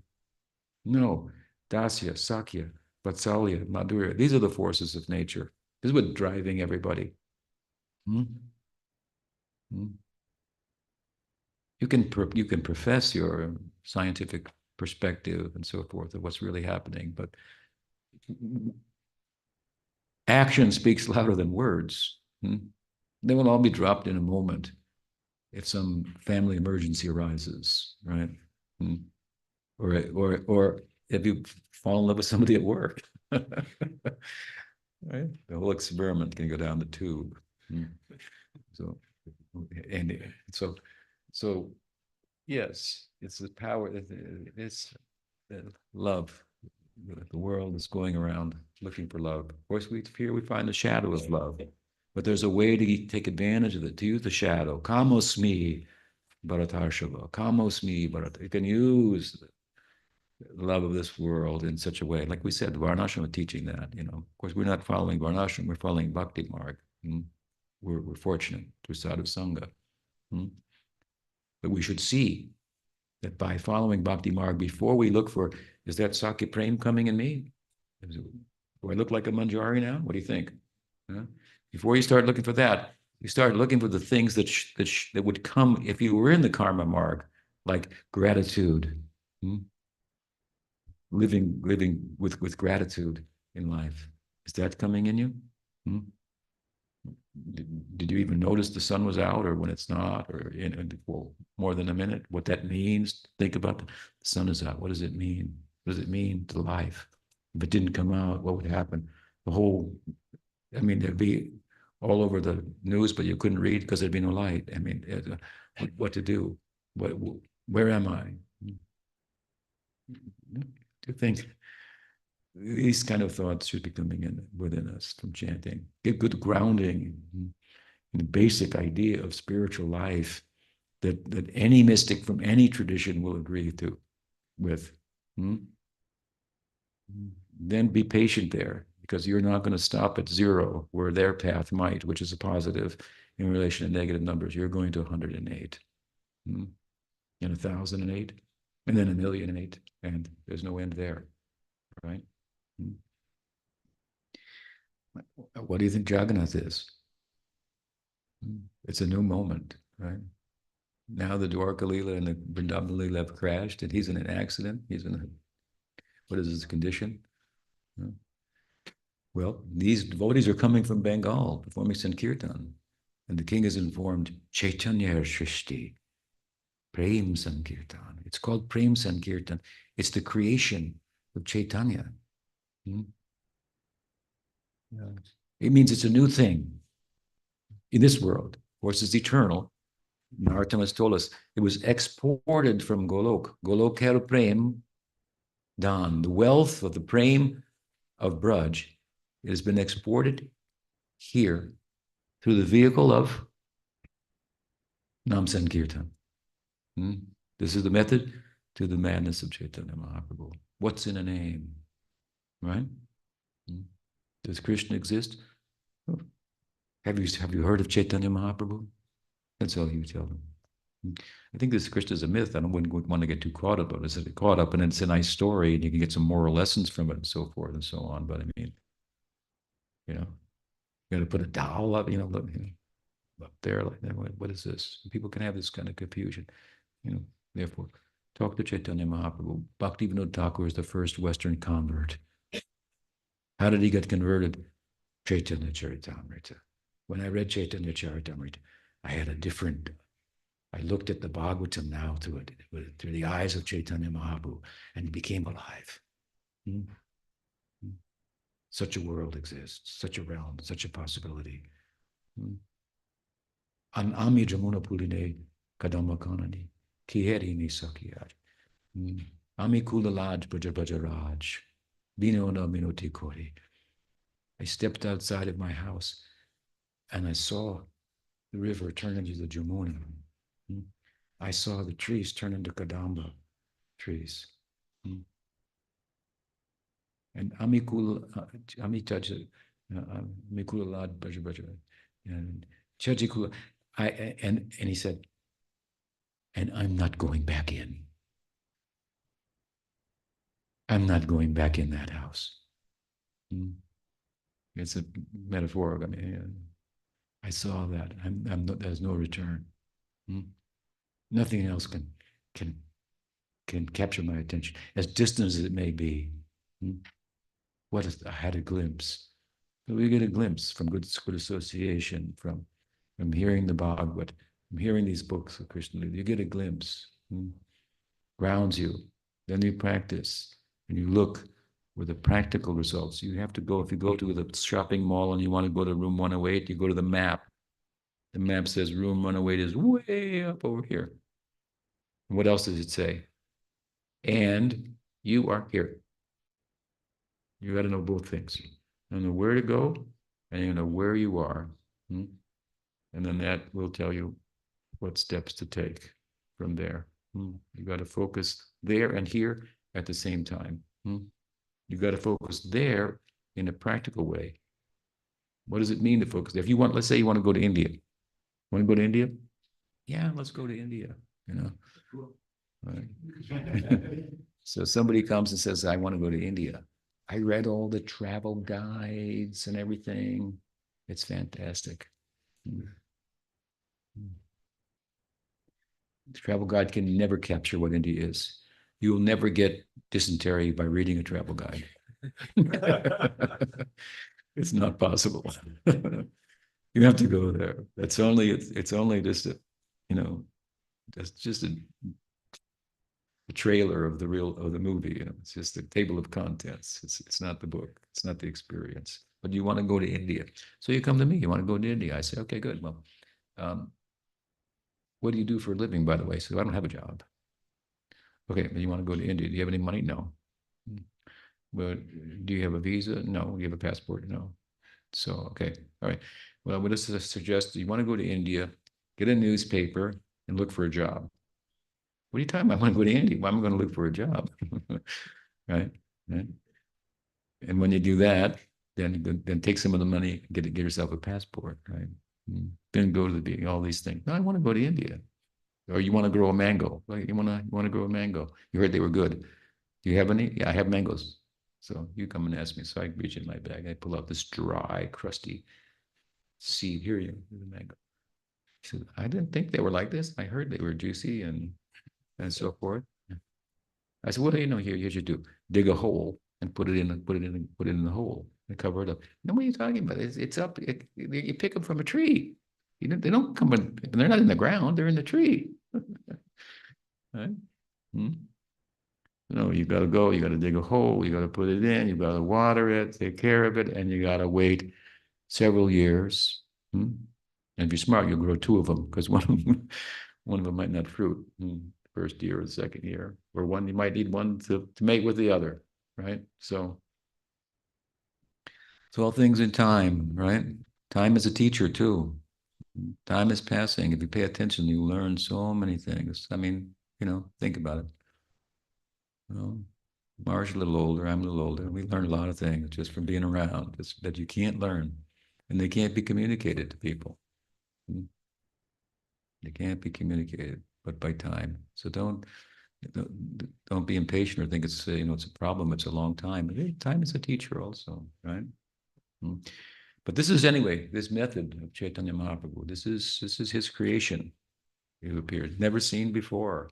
Even in Navadvip, they were, what is this? The Hindus chanting the name of Krishna is a problem. The name will lose its power because the Muslims will chant it. I thought they didn't have any Nam Dharma. Mahaprabhu brought the Nam Dharma. So the king was just shocked. He had seen all kinds of worship. He had never seen anything like this. Hmm? And then the conception behind the chanting, Nam Shreshtam Api Sachiputram. Raghunath says, oh, my obeisances to my guru, who's given me Nam Shreshtam, that was distributed by the son of Sachi. Hmm? Coming from the son of Sachi, Nam Shreshtam means the highest conception of the name. Hmm? What does the Hare Krishna Mahamantra mean? Hmm? I mean, this to take you to Golok, this idea. Hmm? People chant Hare Krishna. It has breadth and it has depth. Also, it's for Yuga Dharma. I've been in temples in South India. People chant Hare Krishna 24 hours a day, and they're worshiping Ramchandra and Krishna. Hmm? Ours, that's beautiful. But what Chaitanya Mahaprabhu idea is given, coming from Goloka. Hmm? Ramchandra's Leela only points in the direction of the possibility. It's a peculiar place in Vaikuntha where there are no fathers or mothers, no sons or brothers. Hmm? But in this place, Ayodhya, there's brothers. Hmm? Everybody in Vaikuntha is Dasya, Dasya, Dasya, Dasya, Dasya, Dasya. Hmm? But in this Ayodhya, there's Ram and Sita. Okay. But Ram has brothers. Hmm? Right? Lakshman, Bharat, Shatrughna. Who's the other one? Yeah. I think he has four. No, and they have Sakyabhav for Ram. Hmm? Lakshman has Sakyabhav for Ram. It's in Vaikuntha. It's a department in Vaikuntha. It's kind of a little off to the side. Hmm? Curious place. Hmm? And Sita, that's good. He doesn't have many gopis, nothing like that. Hmm? Of course, everyone there is a dasya. They're following. The lead is to enter Golok is Hanuman. Hanuman is the lead. He's showing the way. But the Leela is showing another thing to us. Showing, is it possible that there will be a form of God that you could love like a friend? Is it possible? Mm-hmm. It's pointing it's very faintly pointing to Goloka. Mm. Goloka, this is the land. Braj, it's the land of friendship. That's what it is. Aho bhagyam nanda gopa bhajokasam. Yan mitram paramanandam. Puna brahma sanatanam. Brahma, he saw it. He marveled like this. Aho bhagyam. Aho bhagyam. How fortunate are these people of Braj, Nanda Gopa Braj people, under the king Nanda. Yan mitram paramanandam puna brahma sanatana. He who is purna brahma, the the the param brahman. Yeah. He's interacting with them in friendship. Friendship pervades the land. The dasya of Goloka, of Braj, is tinged with Sakya. Hmm? Hmm. We have also combinations there in Bhav, Sankul Bhav, of Vatsalya and Sakya. We have Sakya also, influenced by Madhurya. So it covers the whole breadth of all the sentiments. Sakya can be found everywhere. It's a land of freedom. It's the base in one sense. Hmm? Dasya is not the base because the dasya there is tinged with Sakya. The dasas, those in Dasya Bhav and Braj, they're not like the Dasya Bhav in Vaikuntha, not like that. They're servants in the house of Nanda Maharaj. That's all. They go out with Krishna also, carry your shoes, which he won't put on, but they're carrying because Mother Yasoda says, bring the shoes. Right? So they're a kind of friend. They have Dasya Bhav, but it's bundled together with Sakya. So it stretches throughout the whole land. I'll tell you a secret, though. It's the last chapter of this book here, Circle of Friends, the other book that we're talking about tonight, along with the Bhagavad Gita, recent publication. The last chapter is called Sakyamishra Kantabhav. That's right. I've demonstrated in there how Jiva Goswami teaches from the, and I've developed his thought. You can read it for yourself. That the Kantabhav, which means the Madhurya Rasa of Braj, is Sakya Mishra, mixed with Sakya. Now, that will surprise a lot of people, but it's not my argument. It's Jiva Goswami's argument. Well, I just brought it out for you, something to think about. But it's just another example. Now, of course, we're not here to say Sakya Rasa is better than Madhurya. We're not in that. This has nothing to do with that. Mm-hmm. But some people that say there's no place for Sakya Rasa in Gaudiya Vaishnava, so I wanted to, give it an alternative opinion. It has a role to play, right? And we've been talking about its role, and it's fairly significant as a supporting role. It's the greatest, biggest support, even to Chaitanya Mahaprabhu's dispensation and pursuit. His dispensation, he handed a ball off to Nityananda Prabhu. You do the wide circulation. And Nityananda says, yeah, I'll take that. That's part of your descent. And you go off and go inward. Right? Mahaprabhu said, don't return to Jagannath Puri, Nityananda. You keep doing that. And Nityananda, stay here. And he's supporting him. Therefore, Vrindavan Das said, Nityananda Prabhu brought Gopi Bhav to the world. He's the one who pointed out to Chaitanya Mahaprabhu before there were any books or anything like that. Bhaja Gauranga Kaha Gauranga Laha Gauranga Nam. Ye Jana Gauranga Bhaja Sayamar Pran Re. Right? Worship Gauranga, Gaur Krishna. This is the start of the whole sampradaya. Nityananda Prabhu, he's Balaram. He cannot celebrate the Madhurya, the romantic life of Krishna in Braj. Don't think he doesn't know about it. He knows all about it. He's the Maryada Purusha in Krishna's life. That means he looks over Krishna, makes sure he's behaving properly, and reports to Mother Yasoda. When Krishna ate dirt, Mother Yasoda asked, did you eat dirt? No. Balaram, did he eat dirt? Yes. There's a rift between Krishna and Balaram. So started right there. So he reports that's his Vatsalya side of him, that of his Sankul Bhav that Mother Yasoda taps into, right? But he's Bhagwan also.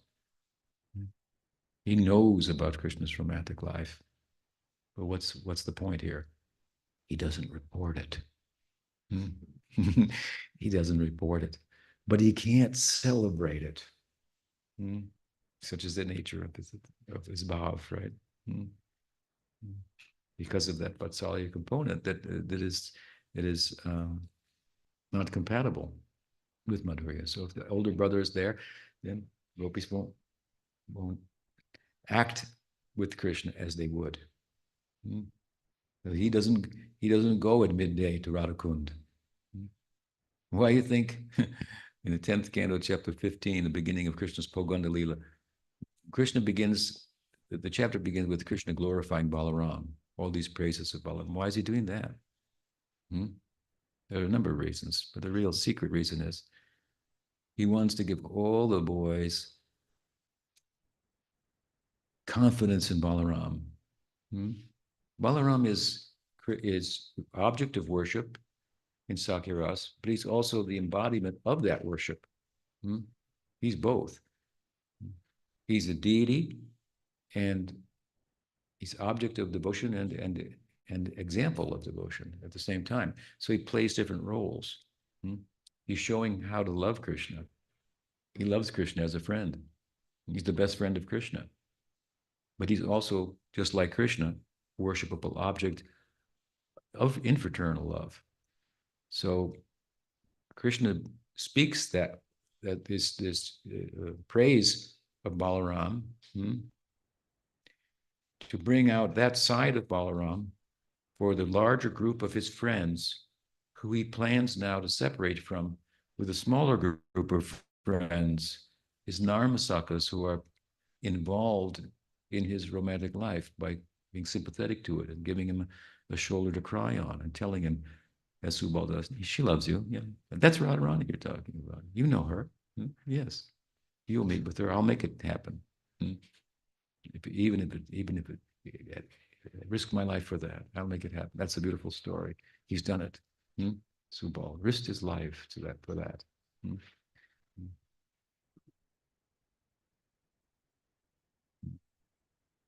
So we come to Gaur Leela. Where's Balaram? You think he's not omniscient? He's there ahead of him. Hmm? Gaur, Krishna's Gaur Krishna, Chaitanya Mahaprabhu's Leela. Where's the genesis of that? It's in the rasa dance. There you find the genesis of Gaur Leela, right? What is that verse? Napareham nirabhadya samhitam. We have to talk about that. This verse is out of this Gaur Leela arises. Krishna finds himself indebted to the love of the gopis. He sees that Radha's experience in aesthetic rapture and in rasa exceeds his own, and he's a rasika. He has to find a way to taste that himself. So another Leela is created. This is his creation, Gaur Leela. And where's Nityananda? He already left. He's there 10, 12 years ahead of Chaitanya Mahaprabhu, right? He's excited because in Gaur Leela, he gets to openly sing the virtues of Krishna's romantic life. He doesn't enter into it, he's a Saka. That's a good friend, right? Supports you, because there can be problems in love. You need that guy. You need some friend to talk to about him, right? Yeah. So Balaram gets to play that role to some extent, right? He gets to openly broadcast the Gaur Chaitanya Mahaprabhu's, to push people in that direction. Inadvertently, some people become attached to him, and of course, they have a destiny to worship in fraternal love. My Guru Maharaj said it's an example, a wave of Sakyaras coming to the community, right? The likes of which we saw at the time of Nityananda Prabhu. Some people leave our party because they don't really understand it, and they misconstrue details for principles, or they may get disappointed by a lack of really vital spiritual leadership, and think they should look elsewhere, even though their faith in Krishna consciousness came from our party, but from the Bhaktivinoda party. So they go here or there, find somebody in Bengal in the family of Nityananda, and he tells them some esoteric thing or something like that, and they want to bring them to America so that the real wave of Chaitanya Mahaprabhu's distribution will begin. That's some people think like this. I mean, how stupid spiritually can you possibly be? Nityananda Prabhu already came to America and Europe in the body of Prabhupada. You know how miraculous this is, what happened? This is a chapter in Gaudiya Vaishnavism that will be celebrated for centuries and centuries and centuries. And you're in it. First generation, second generation. People think, what those people, how lucky they were. Just see, goodness, what an extraordinary thing that he did. Likened to Nityananda Prabhu, Nityananda Vesh. This is it. It's the parallels are significant. Significant. We shall thank our lucky stars, if you will. So Balaram, this is his opportunity in Gaur Leela. I don't know how we got to Balaram there, but so many thoughts. But return to the main theme in Jagannath Puri. This is like one moment in the Dwarka Leela where Krishna's attention in Dwarka is turned towards Braj, and he goes crazy, right? Very extraordinary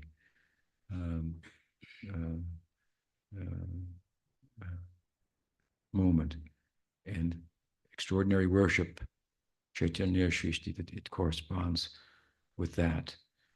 And the way in which we started talking about this was because I was mentioning that in my Gita edition, I thought, let us locate hmm, Krishna in terms of the Bhagavad Gita, where he is in the course of his Leela.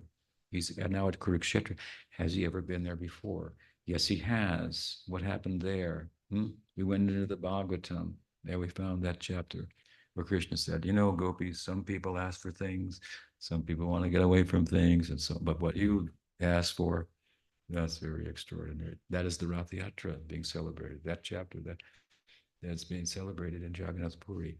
Chaitanya Mahaprabhu came there for that, and that is what that Jagannath with those eyes is looking for. All these people are coming worshiping, he's looking. But when he sees Chaitanya Mahaprabhu dancing, then he knows Aradhananam. What is it? What does Bhagavatam say? Ani Aradhanam Nunam. The best worshiper. There she is. She's the best worshiper, who loves me the most, who's Mahabhav Swarupini, the dancing of Chaitanya Mahaprabhu. Nityananda Prabhu during the Rath Yatra saw him dance himself, and he paid Dandavat Pranam to the dancing of Chaitanya Mahaprabhu. Jagannath's eyes now, this is what he's looking for. There's so many people coming from all different directions, from all different kinds of worship. But he's just looking for that kind of worship. Because someone in Dwarka has spoken about it. He's gone there and feeling the separation for that, transforming. And Chaitanya Mahaprabhu brings about that reunion, if you will. This is Jagannath Puri, extraordinary affair. So, if we read the Gita and we know this history, and here Krishna is now at Kurukshetra, and he's going to speak about Dharma to Arjuna. How can the place itself not be an adipana or a catalyst for bringing out the Braj Prem as it did before? And he spoke to the gopis about, I live always in Vrindavan. It may not appear like it, but I'm there. Don't think I'm not. My heart is there. I'm more present in Vrindavan in my absence than I am present in my physical presence in Dwarka. People say, I don't believe in God. Why not? Have you ever seen him? I haven't seen God. Why doesn't he show himself? I mean, clearly. What's your answer?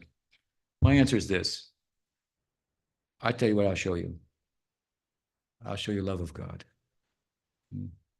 How can there be love of God if there's no God? And these are its symptoms. These are its symptoms. And they're very extraordinary. We can go into that, of course, but we can show examples. Love of God. And Chaitanya Mahaprabhu, such an example, extraordinary example. Best example in the religious history of the whole world. That's objective. And that's not to take anything away from Jesus or Rumi or Buddha or, they're all great. But what Chaitanya Mahaprabhu showed, this is Golok. This is Mahabhav. The Goswamis, they try to locate this Mahabhav on the scriptural map. That's what they did with all their books. And let people know. They're trying to tell people, this is an extraordinary event. We need a new Purana to tell the story, this descent. The Chaitanya Bhagavat. Not only a new Purana, a new Mahapurana. Another chapter, an appendix or a sequel to the Bhagavad Purana. I mean, we were just deep in the Bhagavad Purana, in the middle of the Rasa Lance. It's all building up to this love affair and the consummation of it. And then everything else is an afterthought reflecting back on it, if you understand it properly. And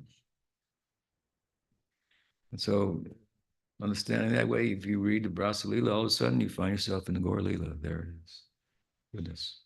And go deep into Gaur Lila and you find yourself in Krishna Lila. Which comes first, right? So we'll talk about that tomorrow.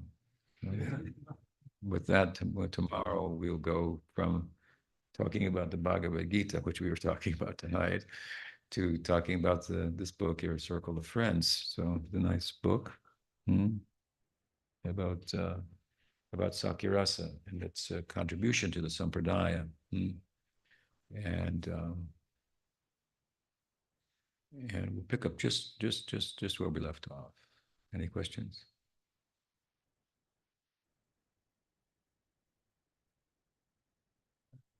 I don't know if you can or not. You can try. Guru Maharaj mentioned that Krishna is so extraordinarily beautiful that we cannot imagine. But Prabhupada once said or wrote something very interesting, that Krishna in himself is not very beautiful. Yeah. But when the Swarup Shakti develops, he looks beautiful.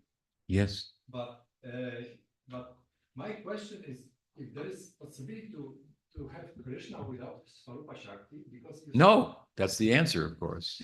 You're giving the answer. Prabhupada can say that Krishna without Swarupa Shakti is not beautiful. Because Krishna, he's saying that Krishna, without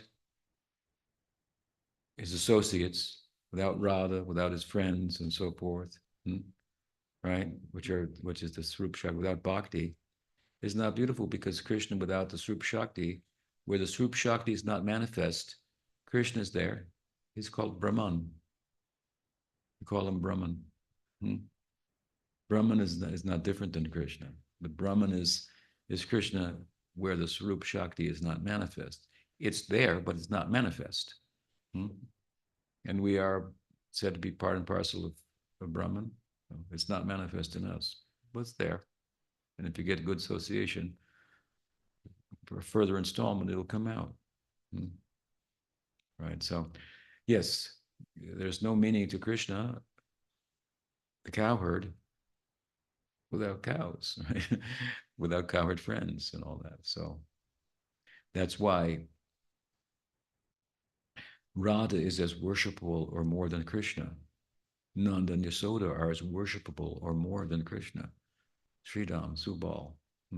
Therefore, we follow those people as Rag Bhakti. We don't follow Krishna, we follow the Ragatmikas. They're in control of Braj.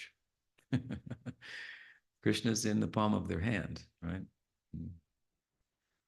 So your question is answered, right? Okay, yes. You've seen two things. The first thing you say that Balaram is both, God, also the example. Yeah. He is also like an example of Bhagavad in the sense like you say Radharan is more worshipful or more than Krishna. So Balaram will be included in that. Yeah, sure. And the second From that point of view, yeah. Related to the opinions of Krishna. I mean, what's Krishna's opinion? Let's ask Krishna's opinion. Who's more beautiful, himself or Radharani? He said Radharani. Krishna's only pleasure is the pleasure of his devotees. That's the only pleasure. That's the only thing that makes him happy. You want to please Krishna. It's the only thing that makes him happy. He's living for them. He arises out of their own bhav. Their bhav is making that which is everywhere move. Wow. That which knows everything, not know. Krishna doesn't know. That's the highest knowing. The unknowing of Braj is like beyond knowing. It's where knowing doesn't matter. It doesn't matter. There are no questions. There are no answers.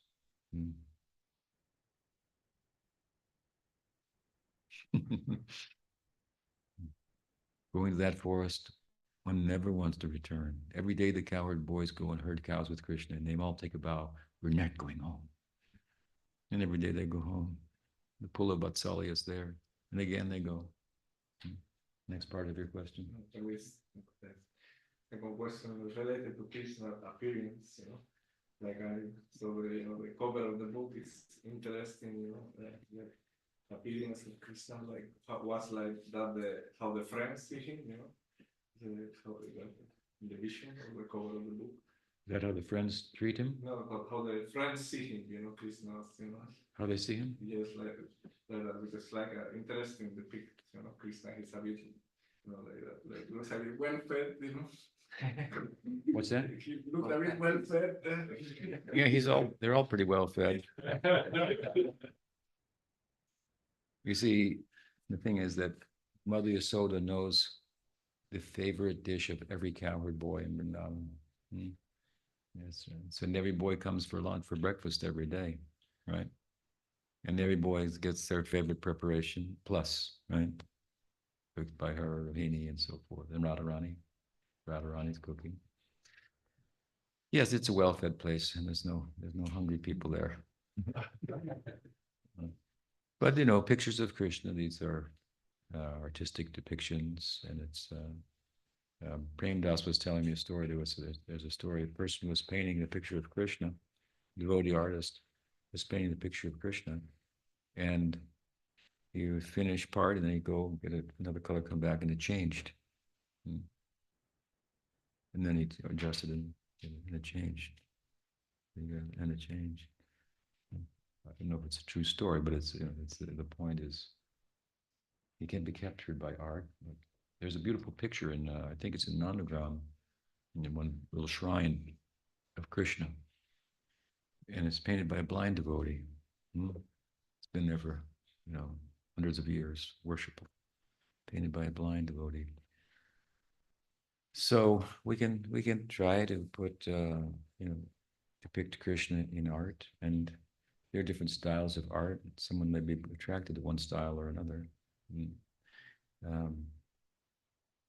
But to do justice, I like this Indian art from this 15th century, 16th century. That's my favorite art, because in these pictures, Krishna is human, but he's human-like. It's like humans aren't really like that. They're kind of like that, right? That's kind of what it's like. Human and like, both words are equally important. He's human-like. So. Jagannath was also like the artist was pressed with time to. Yeah. All right, let's stop there and continue. Maybe take some prasad. Yeah.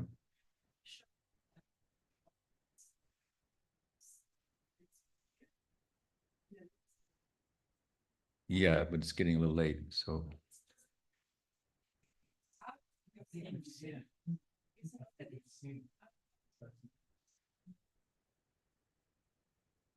I've seen. Very nice idea, though. Thank you. Okay. Gaur Bhakta Vrinda ki jai, Sannyasi Vrinda ki jai, Gaur Premanand Panchakalpatarubhyascha kripa sindhubhyevacha patita